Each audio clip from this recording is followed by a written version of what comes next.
Hello बच्चों, let's read the question. The question says, consider the following statement. Question के अंदर हमें कुछ statement given है और हमें बताना है कि ये दोनों statement correct है या नहीं. तो first statement में हमें क्या given है? Each receptor is specific to hormone only.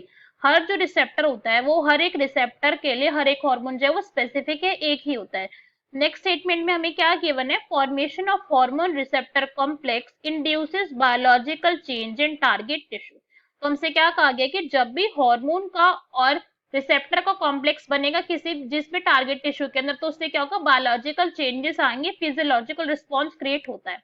So now let's start the question. सबसे पहले हम क्वेश्चन को यहाँ पे सॉल्व करने का की कॉन्सेप्ट देखेंगे. की कॉन्सेप्ट, तो अगर हम की कॉन्सेप्ट की बात करें कि भाई की कॉन्सेप्ट क्या है क्वेश्चन को सॉल्व करने का, तो हमारे की कॉन्सेप्ट है कि हमें मैकेनिज्म ऑफ हार्मोन एक्शन के बारे में नॉलेज होनी चाहिए. अगर हमें मैकेनिज्म ऑफ हार्मोन एक्शन पता है तो हम क्वेश्चन को बहुत इजीली सॉल्व कर सकते हैं. ठीक है, तो फर्स्ट स्टेटमेंट को अगर हम रीड करें तो फर्स्ट स्टेटमेंट के अंदर हमें क्या बोला है इन लोगों ने कि जो भी एक रिसेप्टर है, कि हर एक रिसेप्टर के लिए, ईच की बात करी गई है, ईच रिसेप्टर के लिए एक स्पेसिफिक टाइप का यहाँ पे हार्मोन प्रेजेंट होता है. तो ये पॉइंट कैसा है अपने आप के अंदर? अगर हम इस पॉइंट की बात करें तो बिल्कुल करेक्ट पॉइंट है, ऐसा ही होता है. तो वो रिसेप्टर के साथ जो कॉम्प्लेक्स बनाएगा वो अपने आप के अंदर एक इंडिविजुअल ही होता है. This statement is correct. Next statement को अगर हम बात करें तो वो भी इसी से रिलेटेड है. उसमें क्या बोला है कि हार्मोन का और रिसेप्टर का जब एक कॉम्प्लेक्स फॉर्मेशन होगी, ये जो हमने यहाँ पे डायग्राम बनाया, ये कॉम्प्लेक्स ही फॉर्मेशन हुआ, इंडिविजुअल थे ये पहले.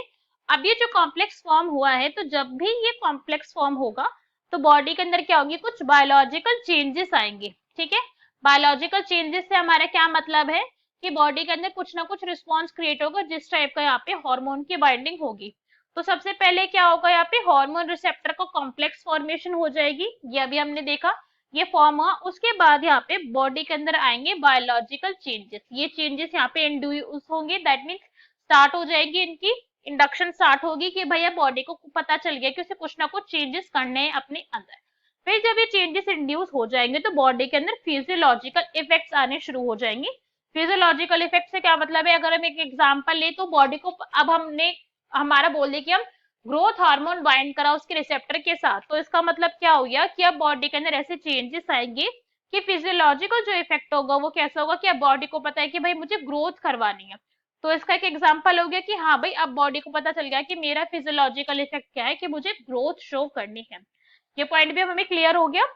तो अगर हम देखें तो हमारी फर्स्ट स्टेटमेंट भी करेक्ट है और सेकंड स्टेटमेंट भी करेक्ट है. तो अब हम एक एक करके दोनों के लिए देखेंगे. तो ए स्टेटमेंट तो इनकरेक्ट है, इसमें क्या बोले? फर्स्ट करेक्ट है, सेकंड इनकरेक्ट है, ये भी इनकरेक्ट, रॉन्ग हो गई. बी में भी हमें ये गिवन है कि एक करेक्ट एक incorrect, this is also wrong. C में क्या गिवन है हमें?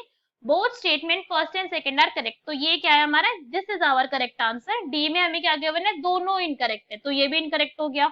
So our correct answer is option number C. Both statement first and second are correct. Hope you understood it well. Best of luck. Thank you.